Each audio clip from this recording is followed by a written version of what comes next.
The bell rang not, the sharp, jarring kind, but the slow, tired sigh of an old speaker giving up for the day. Instantly, the hallway came alive. Backpacks swung from shoulders, sneakers squeaked on the freshly mopped floor, and a wave of chatter rose like steam loud. Easy, full of plans for the weekend, complaints about homework. The low buzz of gossip passed between lockers, near the science wing. Where the lockers were dented and covered in layers of old stickers and Sharpie doodles, a small group stood laughing. One of them, the tall one with messy dark hair and a faded band t-shirt under an unbuttoned flannel, was mid-story, hands moving like he was conducting the punchline. He wasn't trying to be the star, but he had this way of timing things just right. A raised eyebrow, a pause. A grin that said, "Yeah, I know it's dumb, but isn't it kind of fun?" Kids leaned in, snorted, nudged each other. It was comfortable, familiar, but inside he felt off. Chemistry quiz had been brutal. He'd skimmed the chapter. Sure, he'd remember enough, and he hadn't. The red pen marks on his paper still burned behind his eyes. He needed to shake it off. Needed to feel like himself again, the guy who could laugh, who could float through the day without dragging. Then his friend nudged him, eyes flicking past his shoulder. "Check it." He turned. A few lockers down, a girl stood alone, small, quiet, wearing a soft-looking cardigan that hung past her hips, sleeves pushed up just slightly. She moved like she was walking on thin ice, careful, precise, every motion measured. In her hands was a violin case, not flashy, dark brown, scuffed at the corners, the metal latch held together with a strip of black electrical tape. She opened her locker number 214 and placed the case inside like it was something fragile, something precious. She didn't shove it, didn't toss it. She set it down, gently, closed the door with a soft click. It was just a case, but something about the way she did it, the reverence, the quiet care, caught his attention. His friend grinned. "Go on, do the sword thing." It wasn't planned. Not really. More like a reflex. A habit. When things felt heavy, he made them light. When he was embarrassed, he made a joke before anyone else could. So before his brain caught up, he stepped forward. He reached around her just a quick, casual motion and lifted the case from her open locker. She flinched, not a jump, not a shout, just a tiny, sharp recoil, like she'd brushed against something hot. Her breath caught. Her hands, which had been holding a thin notebook, dropped slightly at her sides. He turned, already striking a pose, holding the case out like a knight with a blade. "Attention, citizens," he announced, loud enough for the nearby group to hear. He gave the case a slow, dramatic swing. "The violin of doom has awakened. Its bow, once used for batch, now sings a song of squeaky vengeance." A few kids laughed. One guy clapped once, grinning. Another pulled out a phone knot to record, just to show a friend. It was the kind of thing that happened all the time. A prank, a bit harmless. He even winked at her, expecting the universal teenage shrug, the "oh, you" roll of the eyes. The sarcastic, real mature. But she didn't smile, didn't laugh, didn't move. She just stood there, frozen. Her face pale to begin with went chalk white. Her eyes wide and dark, locked onto the case in his hands like she was watching something about to shatter beyond repair. Her lips parted, but no sound came out. Just that shaky breath held too long. The laughter around him started to fade. The guy with the phone tucked it away. The air changed not with anger, but with a sudden, confusing stillness. Like the moment before a storm hits and all the birds stop singing. He lowered the case, the grin stiffening on his face. "Whoa, okay," he said, trying to lighten it again, but his voice came out quieter now, unsure. He held it out to her, just messing around. Seriously, no big deal. She didn't reach for it right away. When she finally did, her fingers trembled. She didn't grab it. She reclaimed it slow, deliberate, like retrieving something sacred that had been taken without permission. She pulled it close to her chest, arms wrapping around it like armor. Like it was the only thing keeping her upright.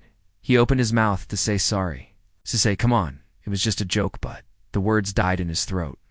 Because in her eyes, he didn't see annoyance, He saw something else, a quiet kind of devastation. Like he hadn't just played a trick, he'd broken something invisible. "Yeah," she whispered. So soft, he almost didn't hear it over the hallway noise. "No big deal." Then she turned, shoved the case back into her locker, this time with a little more force, and slammed the metal door shut. The sound was sharp. Final, she grabbed her backpack, slung it over one shoulder, and walked away, not fast. Not angry, but with this stiff, careful gait. Like each step took real effort. He stood there, hands empty, the echo of his own voice ringing in his ears. "No big deal." His friend started talking again, something about who was driving to the diner, but he didn't join in. He watched her disappear around the corner toward the main office.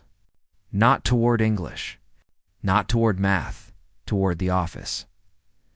Back in physics, Mr. Davis was drawing force diagrams on the board, but he couldn't focus. All he could see was her face, that flash of pure, unguarded panic. He replayed it over and over. The grab, the laughter, the way the case swung through the air like a toy, the silence after. It didn't make sense. He'd done way dumber things. Last month, he'd snuck into the AV closet and played air raid sirens over the intercom during lunch. Got detention. Everyone laughed, even the principal eventually. He'd hidden a fake spider in the biology teacher's drawer. She screamed, then laughed, then threatened to dissect him next. No one ever looked like that. So why this? At lunch, he sat with his usual group, burgers, fries, the usual banter about games and weekend plans. He picked at his food, took sips of chocolate milk he couldn't taste. "You good?" his friend asked, nudging him. "You been quiet since third?" "Yeah," he said, forcing a shrug. "Just wiped." That chem quiz was brutal. But it wasn't the quiz. Later, walking to gym, he passed the music wing. The door to Orchestra Room 2 was slightly open. Inside, the teacher was tidying up music stands, humming softly to herself. And on a chair near the door, same worn case, same taped latch, same crescent-shaped scratch near the handle. She must have dropped it off before going to the office. He slowed, almost stopped, didn't go in, didn't touch it. But he stared at it for a long moment. Just a case. Brown leather. A little beat dash-up. And yet that afternoon, his phone buzzed. A text from his mom. Maya didn't come to rehearsal. Said she wasn't feeling well. Her mom sounded worried. He stared at the screen. Maya, so that was her name. The next day, her seat in English was empty. The day after, too. By Friday, it was starting to be noticed, not loudly. But in those quiet, sideways conversations between classes, haven't seen her all week.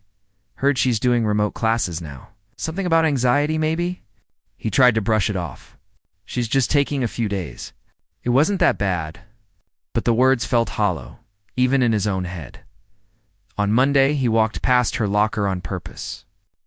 Number 214. Closed, clean, no photos, no reminders, no signs of use. Just a blank metal door and a sea of them. He lingered, then kept walking. That same afternoon, he got called to the counselor's office. Not the principal's, not detention. Ms. Rivera's. He knocked, stepped in.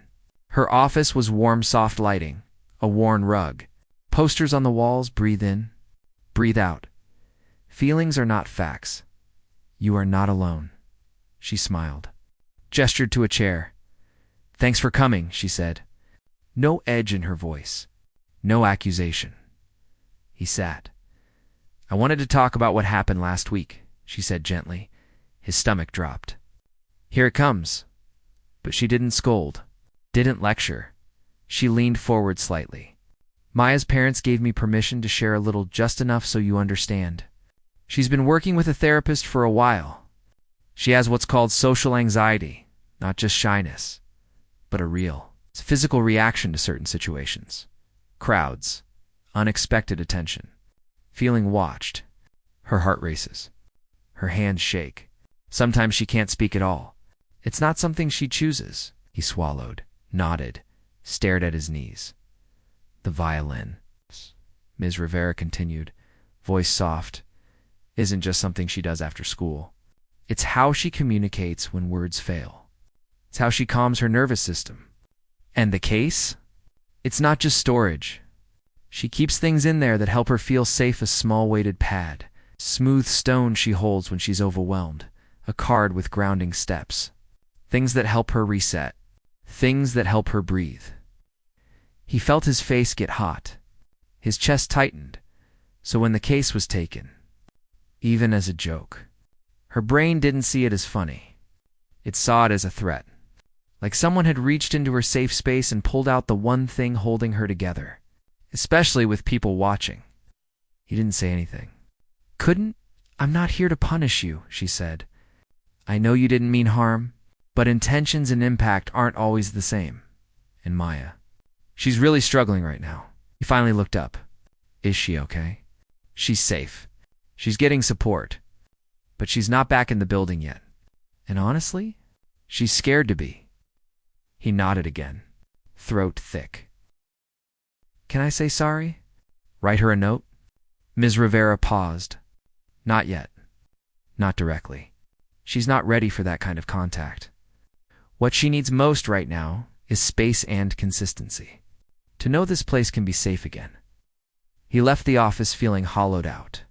The hallway noise, the locker slamming, the shouting, the bell ringing sounded different now, sharper, louder, and underneath it all, a new awareness that every person walking past him, the loud jock, the giggling group, the kids staring at his shoes might be carrying something invisible, something heavy, something they needed more than anyone realized. That night, he didn't turn on the TV, didn't scroll. He sat on his bed, staring at the ceiling, replaying the hallway not from his angle, but from hers, the sudden grab, the laughter, the case swinging like a toy, the silence after. No big deal, this time. The words sounded cruel. He got up, walked to his closet, dug through the back until he found it his grandfather's old case. Not a violin, a viola. Dusty, the green felt inside, faded and thin. Grandpa had played in a community group years ago. He'd tried it once, made one awful squeak, and put it away. Embarrassed, he opened it now. The instrument inside was beautiful, even neglected warm wood, graceful curves, strings dull but intact. He lifted it out carefully, cradled it like he'd seen her do. It felt heavier than he remembered. Solid, real.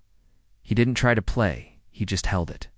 Felt the weight in his hands, the smoothness of the wood, the quiet dignity of something made to create beauty, not noise. Outside, the streetlights flickered on. A car drove past, music thumping from its windows.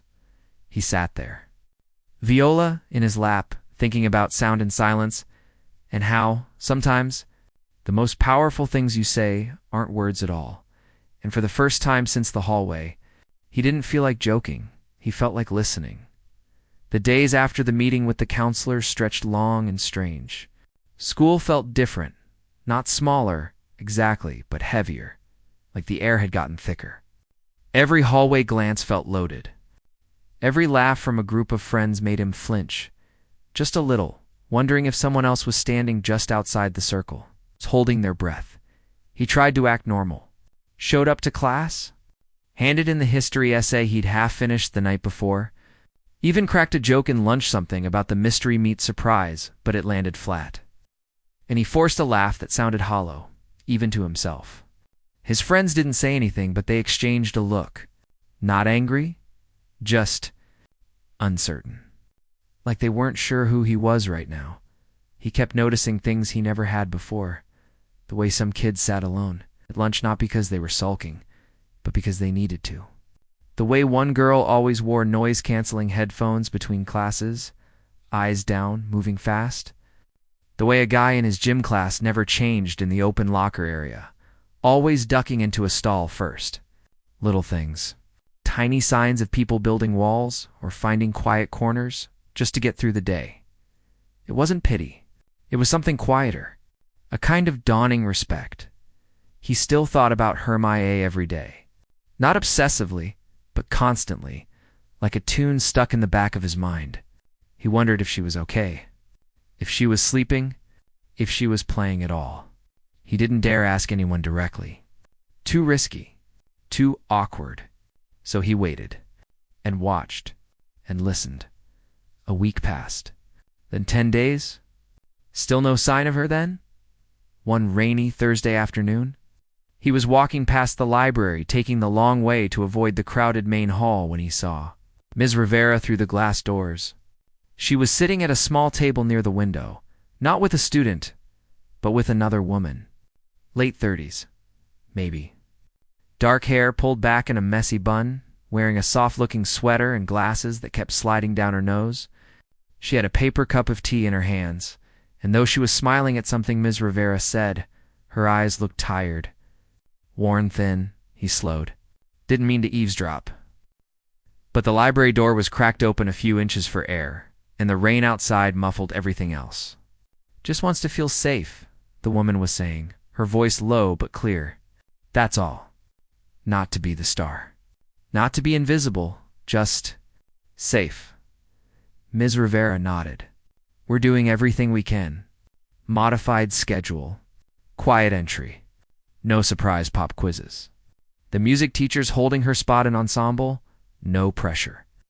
The woman took a slow sip of tea. She hasn't touched her violin since that day. Not once. She opens the case sometimes.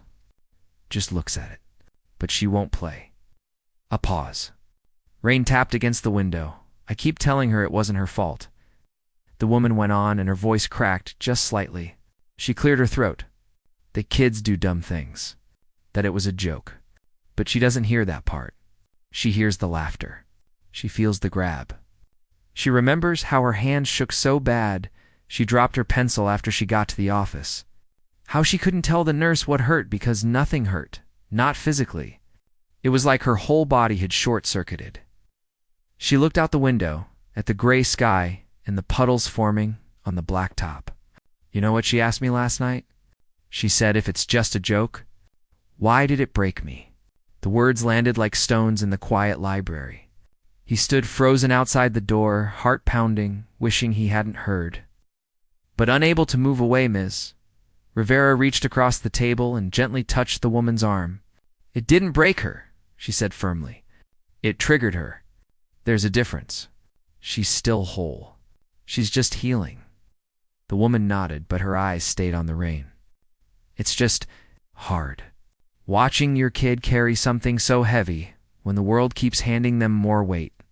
She worked so hard just to walk through that door. He backed away slowly, quietly, before either of them noticed him. His chest ached. Not guilt. Exactly not the sharp, stinging kind anymore. Something deeper. Sadder. A real understanding, finally, of the size of what he'd done that evening. Didn't open the viola case. He just sat at his desk, staring at a blank notebook. He wanted to write something, anything to her. I'm sorry. I didn't know. I see you now. But every sentence felt too small, too neat. Too much about him feeling better, not about her feeling safe.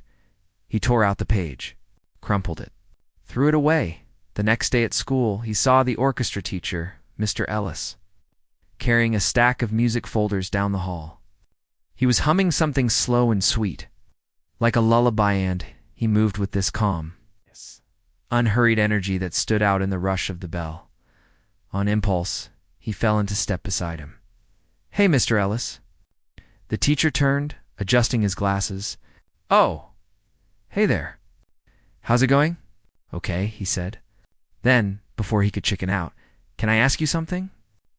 About Maya? Mr. Ellis's expression softened. He stopped walking.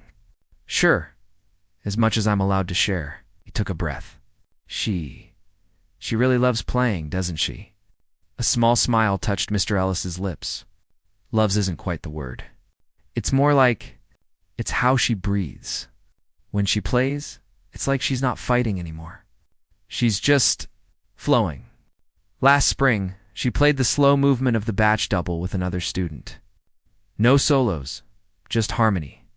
And in that moment, she looked peaceful. like she'd finally found a language no one could misunderstand. He nodded. Said nothing. Mr. Ellis studied him for a moment, not accusingly, just thoughtfully. You know, he said quietly, music doesn't judge. It doesn't laugh. It doesn't grab. It just is. And for some people, that's the only place they feel like they can be themselves without explaining, without hiding, without fear. Swallowed. What if someone messes that up? Accidentally? Mr. Ellis was quiet for a long time. Then you don't try to fix it with words alone. Words can help. But trust, safety, that's rebuilt in actions. In consistency. In showing up day after day and proving without saying it that you're different now. He thought about that all through math class. Showing up, proving it later in the empty band room after school. He didn't know why he went there. Just needed somewhere quiet, he saw it. Propped against the leg of the conductor's podium, half hidden behind a stack of folded chairs. A violin. Not Maya's. This one was older, simpler. The wood was lighter, the varnish worn thin near the neck. A tag hung from the tuning peg. Spare, for practice ensemble use only. It wasn't fancy. It didn't look special. But it was here, waiting. He glanced around. The room was empty. The custodian wouldn't be in for another hour. Just him, the rows of silent music stands, and the faint smell of rosin and dust. He walked over, crouched down, lifted the instrument gently. It felt lighter than the viola, more delicate. The neck fit awkwardly in his palm. He was used to gripping things, not cradling them. He tucked it under his chin, like he'd seen 100 times in concerts, in movies. In the back of orchestra room, too, it felt strange, unnatural, like wearing someone else's shoes. He picked up the bow from beside it, horsehair, dusty wood smooth from years of hands. He tightened it just a little, like he'd seen in a video once. Then, heart-thumping. He drew the bow across the strings, tout, S-Q-U-E-E-E-E-E-A-K. The sound was awful, high-pitched, grating, like a chair dragged across concrete. He winced, pulled the bow away fast. Tried again. Slower, lighter pressure. Scritch. Skirt. Still terrible, but less ear-splitting. He tried a third time. Focused on keeping his arms straight, his wrists loose. Just one long, slow stroke on the lowest string. It wasn't music. Not even close. But it was sound. A real, clear, ringing, a warm, deep, alive. He stared at the instrument in his hands. That one note hung in the air, fading slowly like smoke. It was the simplest thing in the world. And yet it took courage. Focus. Patience. A willingness to sound bad. Over and over, just to get one note right. He thought of Maya in the hallway. How she must have practiced that same note 1,000 times. How she'd stood on stage, heart racing, and played not because it was easy, but because it mattered. He put the violin back carefully. Didn't take it? Didn't sign it out? Just left it where he found it. But that night, he dug out his grandpa's viola again, wiped the dust off the case with his sleeve, opened it. This time, he didn't just hold it. He looked up how to hold a viola on his phone. Watched a 5-minute video, no fancy terms, just a calm woman showing hand position, chin rest, bow grip. He mimicked her, adjusted, tried again. Then he found a video. First note on viola, open C string. He copied the bow hold, placed the viola, took a breath, screech. He didn't stop. SC rich, again, squeak again. 10 minutes in, his arm ached. His fingers were numb. His room sounded like a cat in a washing machine, but on the 12th try, maybe the 13th, he got it. A low, rich, slightly wobbly C, not perfect, but true. He played it again and again. Just that one note. Over and over. Not for an audience. Not for a grade. Not even for forgiveness. Just to prove to himself that he could show up. That he could try. That he could make something gentle. Even if it started out ugly, The next few days blurred into a quiet routine. School, homework, practice 15 minutes after dinner. In his room with the door closed, he told his parents he was trying something new. His little sister poked her head in once, made a face, and said, "Sounds like a goose with a cold," before disappearing again. He laughed. Actually laughed. He didn't tell anyone at school. Didn't post about it. It felt too private. Too fragile. Then, on a Monday, 2.5 weeks after the hallway incident, he walked into second period English. She was there, sitting in the far back corner by the window. Not in her usual seat. This one was quieter, farther from the door, with an empty desk beside it like it had been chosen on purpose. She wore the same oversized cardigan, hair pulled back in a loose braid. Her hands were folded on the desk, fingers laced tight. She wasn't looking at anyone, just staring at the whiteboard where Mr. Hayes was writing the day's agenda. The room didn't go silent. Kids didn't point. Life just kept moving. But he felt it, the shift. A collective, almost imperceptible softening. No one sat next to her. No one called out her name. Even the usual chatter before class started was quieter, more careful. He walked to his seat, head down, pulse in his throat. Didn't look at her. Couldn't? Not yet. He stole glances, though. Small ones. When Mr. Hayes turned to write something on the board, when someone dropped a pencil, she hadn't changed, not really. But she seemed smaller, like she was holding herself in, compact and still, trying to take up as little space as possible at one point. Mr. Hayes asked a question, just a simple discussion starter about the short story they'd read.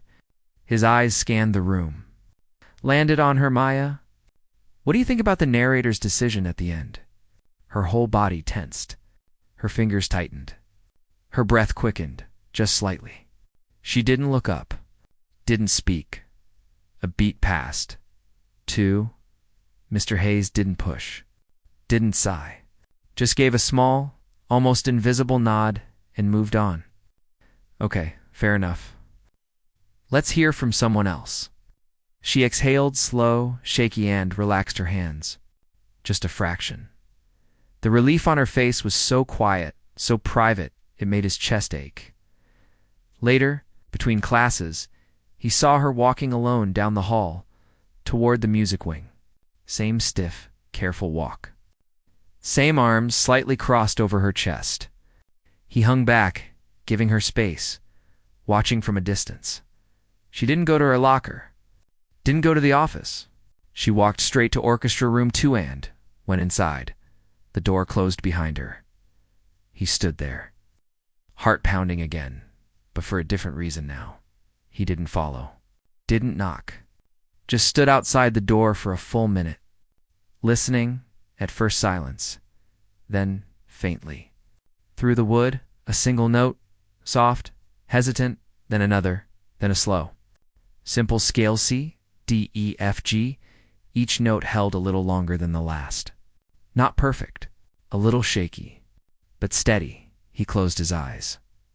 She was playing, not for a grade, not for applause, not even for joy, maybe not yet, but she was trying. And in that moment, standing in the quiet hallway, listening to those fragile, brave notes rise through the door, he made a promise to himself, not out loud, but deep down, where it mattered, he would keep showing up. He would keep practicing, not to fix what he'd broken, but to help build something new, something that could hold both of them when the time was right. Copy winter. Settled in slowly gray mornings, frost on the windows, the school radiators clanging like old metal ghosts trying to stay warm. Inside, the air smelled like wet boots. Hot chocolate from the cafeteria and the sharp, clean scent of pine from the small tree the art club had put up in the main lobby. He kept playing. Not because he was getting good, though. The screeching had mostly faded into something. It sounded, at least, like it belonged in the same universe as actual music. But because it had become part of his day, like brushing his teeth or grabbing his backpack. 10 minutes after dinner, sometimes 15, always with the door closed. the hallway light spilling in under the crack like a thin line of quiet company. He'd watch short videos, real ones. Not the flashy learn in 5 minutes stuff.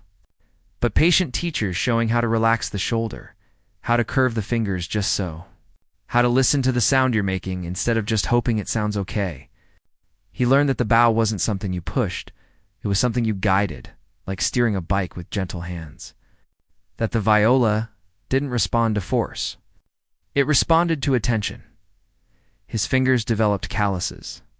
His left shoulder got used to the weight. And slowly, so slowly, he almost didn't notice the notes started connecting. Not melodies. Not yet. Just 2 notes. Then 3. A simple phrase. Repeated until it stopped sounding like a mistake and started sounding like a choice. One night, he played a 5-note sequence: C, D, E flat, D, C over and over. It was from a piece he'd heard Mr. Ellis playing softly during cleanup one afternoon.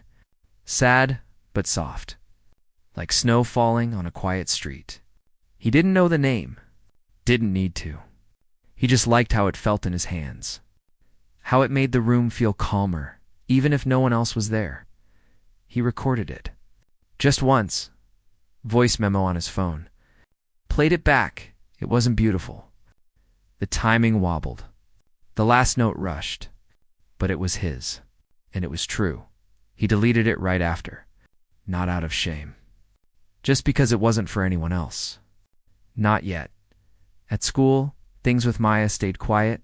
She was back full-time now, hiding, exactly, but not opening up either. She sat in that same back corner seat, spoke only when called on, and even then, her voice was barely above a whisper. But she was speaking, and she was in orchestra again. He saw her walking to rehearsals, violin case held close. Head down but shoulders a little straighter than before. He never approached her. Never tried to talk. He just noticed her. Not in a weird way. In the way you notice the first green shoot pushing through cracked concrete quiet. Stubborn, full of quiet hope. One afternoon, he passed the practice rooms near the music wing. All the doors were shut except one room 3, the smallest, meant for solo warm-ups. He slowed. Through the open door he saw her. She was alone. Not playing. Just sitting on the stool, violin resting on her lap. Her hands were still. Her eyes were closed. She wasn't crying. Wasn't frowning. Just breathing in, out. Like she was gathering herself before stepping into deep water. He kept walking. Didn't stop. Didn't stare. But that image stayed with him, the stillness before the sound. A few days later, Mr. Ellis announced the Winter Arts Showcase. Not a big competition. Just a low-key evening in the auditorium, students, sharing poetry, short scenes, artwork, music. No pressure, he said, smiling at the class. Just a chance to share something that matters to you, even if it's small, especially if it's small. A murmur went through the room. Some kids lit up. Others groaned good-naturedly. Most just shrugged. His stomach dropped. Share something that matters. He looked down at his hands, the calluses. The faint red mark on his neck from the chin rest. He thought of the 5-note phrase. The one that felt like snow. The one that felt like saying, I see you, without using words. The idea came not as a plan, but as a quiet certainty. What if I played that? Not for applause. Not to impress. Not even really. For her, though, he knew. Deep down, she'd probably be there. But as an offering. As proof not that he was sorry he'd said that in his head 1,000 times, but that he'd listened. That he'd changed. That he understood now. Sometimes the most powerful thing you can do is stand in front of people, heart pounding, and make something gentle in a world that's often too loud. He didn't sign up right away. Spent 2 days thinking about it, imagining walking on stage, imagining the silence before the first note, imagining the chance he'd mess up badly, and the whole thing would collapse into awkwardness. But then he remembered Maya in the hallway, the way she'd frozen, the way she'd walked away. She did it, he thought. She came back. She plays even when it's hard. If she could do that... Maybe he could too. He went to Mr. Ellis after class. Didn't make a big deal. Just handed him the sign-up sheet with his name, an instrument viola, and the title, short phrase. No composer. No explanation, Mr. Ellis? Glanced at it. Raised an eyebrow, not skeptical, just curious. You play viola? A little, he said, voice steady. Still learning. Mr. Ellis nodded slowly. Okay, we'll find you a spot. Early in the program. Less pressure, thanks. He didn't tell his parents. Didn't tell his friends. Let them think he was just going to watch. Like usual, the weeks leading up to the showcase were a blur of quiet practice and careful watching. He didn't try to learn a whole piece. Just that one phrase now expanded to 8 notes, with a soft repeat. He practiced it until his arm ached, until the rhythm lived in his muscles, until he could play it in the dark, eyes closed. Letting his hands remember what his brain was too nervous to control, he found out, by accident, that Maya had signed up too. Not to play, just to help run the slide projector for the art students' photo display. A small job, safe, behind the scenes. But she was there, participating. The night of the showcase arrived, December 15th. Just 3 days before winter break. The auditorium wasn't packed, but it was full parents and folding chairs. Siblings fidgeting, teachers in the back with thermoses of coffee. The stage lights were warm and low. A single music stand sat center stage. He sat in the second row. Viola case between his knees, hands tucked under his thighs so no one would see them shake. The show began. A poem about growing up in a bilingual home. A short, funny skit about cafeteria food. A watercolor series called Windows in My Neighborhood. Each act was met with warm, sincere applause, not the wild cheers of a pep rally, but the kind that said, "We see you. We hear you." Then Mr. Ellis stepped to the mic. Next up, someone who's been working quietly behind the scenes. He asked for no introduction, so I'll just say this. Sometimes the bravest thing isn't speaking loudly.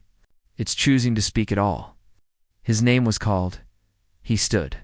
The case felt heavier than usual. His legs didn't lock up surprise, but they moved stiffly, like walking through thick water. He walked up the 3 steps to the stage. The lights were brighter up close, hot on his face. He could see the front row's mom, eyes wide with surprise. His little sister, grinning and giving him a tiny thumbs dash up. He didn't look to the wings. Didn't search for her. He just walked to the center. Set the case down, opened it. Lifted the viola. Tucked it under his chin. Adjusted the bow silence. Not the uncomfortable kind. Just waiting patient. He closed his eyes, took one slow breath, and played. The first note came out softer than he'd planned, almost too soft. But he didn't panic. He let it be soft, let it hang in the air like smoke. Second, note steady. Third, just a little sharp. But he bent it back, gently. Fourth, fifth, sixth. The phrase unfolded, simple and slow. His fingers knew the path now. His bow moved with less fear, more trust. It wasn't perfect. The tone wavered on the last note of the first run. His vibrato, if you could even call it, that was barely there. But it was honest. Every note carried the weight of the weeks of trying, the guilt, the quiet apology. The hope. He played it once through, paused, played it against lower this time, deeper, on the final note. He let it ring, bow resting lightly on the string, until the sound faded completely into the quiet, no flourish. No bow. He just lowered the instrument, looked down at it for a second. Then, without turning to the audience, without waiting for applause, he stepped to the edge of the stage. Where a narrow aisle ran along the front row, he saw her. She was sitting in the very last seat of the second row far corner, near the exit. Just like in class. Hood of her sweater up, hands folded in her lap. He walked straight to her. The room was silent. No one moved. No one whispered. He stopped in front of her.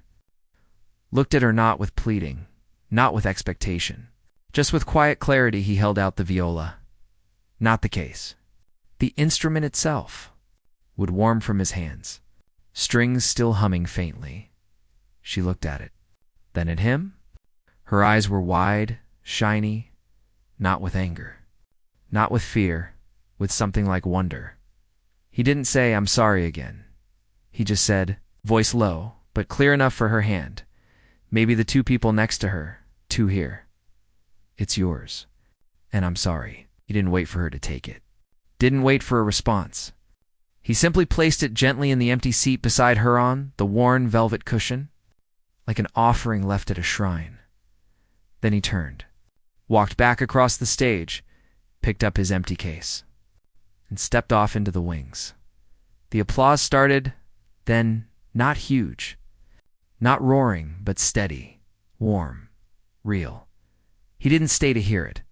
He slipped out the side door into the cool, quiet hallway. He leaned against the brick wall, heart pounding, breath coming fast. He hadn't planned any of that, the walk to her, the handing over. It had just happened, like the music had taken over. He didn't know if she'd take the viola, didn't know if she'd even touch it, but he knew deep in his bones that he'd finally done the only thing he could do. He'd shown up, not as the guy who made the joke, but as someone trying, every day, to be better. Back inside, the showcase continued. A jazz quartet, a spoken word piece, laughter, applause, and somewhere in that warm, crowded room, a girl in an oversized sweater sat very still, one hand resting lightly on the wooden curve of a borrowed violet strings, still holding the echo of 8 simple, honest notes. Outside, the first snow of the season began to fall quiet, soft, covering the old footprints, making space for new ones. The winter break came and went in a blur of family dinners, sledding in the park, and the quiet hum of holiday music on the radio. He didn't hear anything, not from Maya, not from Mr. Ellis, not even a whisper from friends about what happened that night at the showcase. The viola was gone from the seat beside her. That was all he knew. Taken? Left behind? He didn't ask. Some things needed time to settle, like sediment in a glass of water. When school resumed in January, the air felt different. Not lighter, exactly, but clearer. Like a storm had passed and the world was slowly drying out. He saw her in the hallway again. Same route, same careful pace. But something had shifted. She still kept to herself, still wore the hooded sweaters, still sat in the back corner. But now, sometimes she'd glance up. Not at him, not directly, just around. At the bulletin board, at the snow falling outside the window, at the way the light hit the floor in the library in the afternoon. Small things, signs of presence, and she was carrying the violin case again. Not clutched like armor anymore, just held firm, familiar part of her rhythm. One morning he passed the practice rooms and heard music. Not the usual scales or etudes, something slower, simpler, a melody he recognized. It was his phrase, the 5-note one. The snow-falling one, she was playing it. Not exactly as he had. She'd added a gentle swell on the 3rd note. A tiny pause before the last, making it softer, more like a question than a statement. But it was unmistakable. He didn't stop, didn't linger. Just kept walking, a quiet warmth spreading in his chest. A week later, he got a note slipped into his locker. No name, just folded notebook paper, edges slightly crumpled. He opened it in the bathroom stall, heart doing that weird stutter step again. Inside, in neat, careful handwriting, the viola is in the orchestra storage room. 3rd shelf, left side. It's been tuned. And that was it. No, thank you. No, I forgive you. Just a fact, a location. A quiet act of returning what was borrowed and a silent acknowledgement that it had been received. He went that afternoon. The storage room smelled of rosin and old wood. He found the violocline strings fresh, the chin rest wiped down. A small piece of paper was tucked under the tailpiece. He pulled it out. A single line, written in the same hand. "You held the bow too tight at first," he smiled. "Not a big one." Just a small, real thing that started in his eyes. He didn't take the viola home that day. Left it where it was. But the next time he practiced, he paid attention. Loosened his grip. Let the wood breathe. Spring arrived slowly first, the crocuses punching through the frost. Then the forsythia bursting yellow along the school fence. The hallways got louder, brighter. Jackets came off. Windows were cracked open. And then came the announcement. The Spring Arts Assembly. Bigger than the winter one. Whole school in the auditorium. Local families invited. A real event. Mr. Ellis posted the sign-up sheet on the music room door. He didn't rush to it. Waited until after school, when the hallway was empty. He looked at the list. Her name was there. Not for projection. Duty this time, Maya Violino title. No composer, just her name. His hand hovered over the paper. He thought about signing up, maybe something simple again. Maybe just accompanying, if she'd allow it. But something in him held back. This felt like her moment. Not theirs. Not yet. He didn't sign his name. Instead, he went to Mr. Ellis after rehearsal. The room was empty, except for them. Late sun streamed through the high windows, catching dust motes in the air. "Hey," he said, voice low. "About the spring assembly." Mr. Ellis looked up from his stack of sheet music. "Yeah," he took a breath. "I was wondering if Maya's playing. Would she maybe need a second part? A harmony? I know I'm not great, but I've been practicing. I could learn something simple. Just support." Mr. Ellis studied him. Not skeptical. Just thoughtful. "That's not my call," he said gently. "But I can ask. No promises." 2 days later, a reply and a note this time. A message through the school's online portal from Mr. Ellis. She said yes. She's written something. 2 parts. Violin and viola. She'll bring the music tomorrow. He printed it out. Took it home. Sat at his desk under the lamp. The piece was short, just 2 pages. Handwritten in pencil, with careful notations in the margins. Soft here, breathe, let the note settle. The title at the top. In small letters, 5th position. He didn't know much about violin technique, but he knew 5th position was where you shift your hand up the neck higher. More exposed, riskier, where the notes are closer together, and a tiny slip means a wrong sound. It's where you go when you're ready to reach for something deeper. He read through the viola line.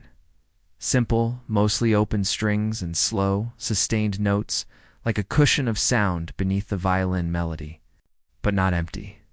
Each note had weight, purpose. It wasn't background. It was foundation. That night, he practiced until past 10, not trying to perfect it, just to know it, to let it live in his hands. Rehearsal was awkward at first. They met in practice room 3, the same small one, where he'd once seen her sitting in silence. She arrived exactly on time. He was already there, viola in hand, music stand set up. She didn't say hello, just nodded, unpacked her violin. It's tuned quickly or so precise, it was like watching. Someone listened to a whisper in a storm and clipped her music to the stand. He stood beside her, not too close, waited. She raised her bow, he raised his. She played the first note clear. Warm A. He came in a beat later, a low D holding it steady. She listened, adjusted her pitch, ever so slightly, to match the harmony. They played the first 8 bars, stopped, no words. Just a small nod from her. Again, this time, she relaxed her wrist on the turn. He softened his bow pressure again. The 3rd time, something clicked. Not perfection, but connection. Like 2 radios tuning to the same frequency. The viola didn't follow the violin. It held space for it, gave it room to breathe. After the first page, she lowered her instrument. Looked at him, not at his hands, not at the floor, but right at his eyes. "You learned how to listen," she said. It wasn't a question, just a quiet statement. Like noticing the sky had cleared, he didn't smile, didn't look away. "Yeah," he said. "I'm trying." She nodded. "Let's do it from the top." They practiced twice more that week. Always the same room, always after school, always in silence except for the music and the occasional soft instruction, slower here. Lean into that note, don't rush the silence. He learned things about her he hadn't known before. How she always tapped her foot before the downbeat, like winding up a spring. How she closed her eyes during the quiet parts. How, when she got lost, she didn't panic, just stopped, took a breath, and started again from the last place she felt sure. And she learned things about him too. How he checked his posture every few minutes, rolling his shoulder back. How he hummed the violin line under his breath when he wasn't playing, to stay grounded. How he never interrupted. Just waited. Listened. The night of the spring assembly arrived, warmed for March. The trees outside just beginning to fuzz with green. The auditorium was full, more crowded than December. Parents, grandparents, even the mayor, apparently. He waited backstage, viola in hand, heart doing its familiar dance.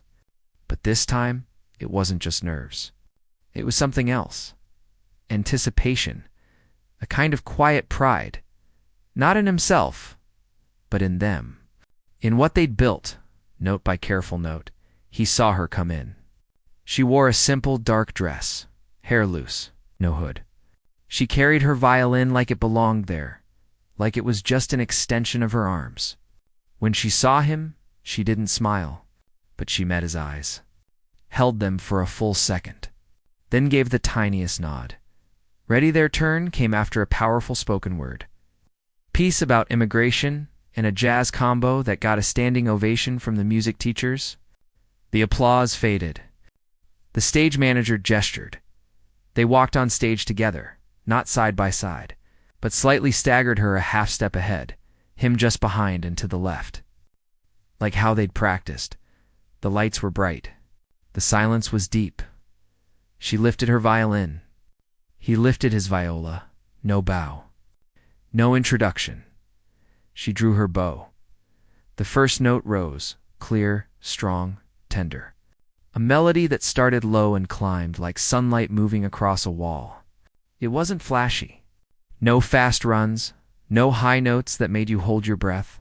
Just honesty. A story told in sound about fear and returning and finding your footing again. He came in on the second phrase. Not underneath, beside. His viola wove a thread of warmth beneath her lines, supportive, never pushing, never fading. They played. And in that moment, the hallways, the jokes, the silence, the snow, the note in the locker. The 8 bars in the practice room, all of it folded into the music.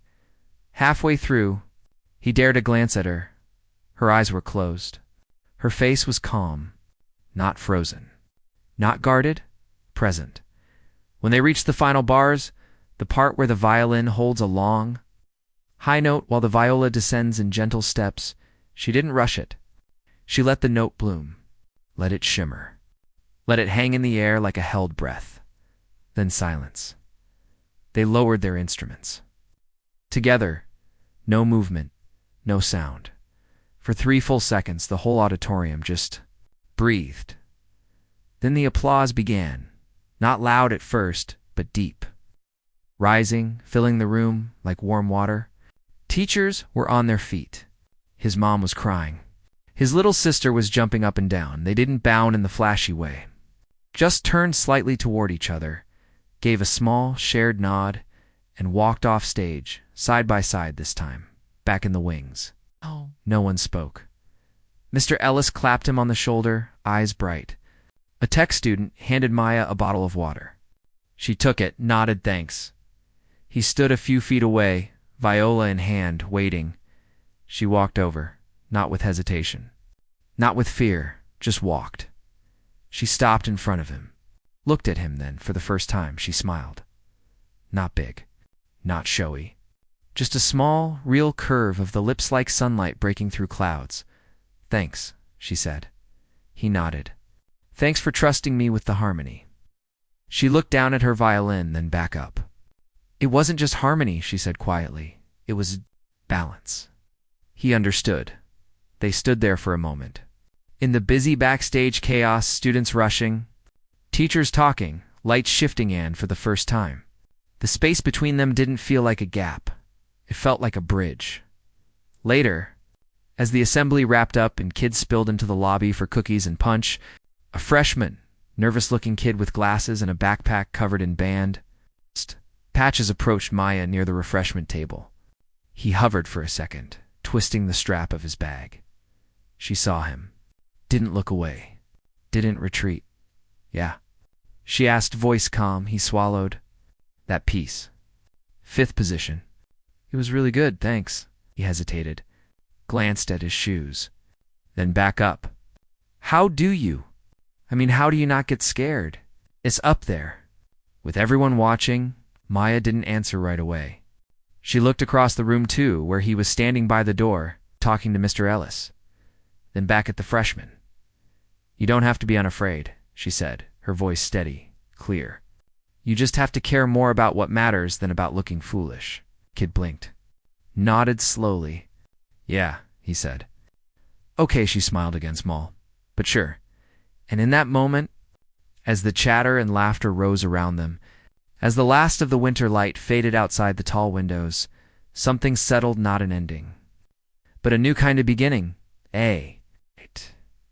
Note had been passed, not in a hallway, but in the quiet space between two people who'd learned, slowly and imperfectly, how to listen and how to be heard.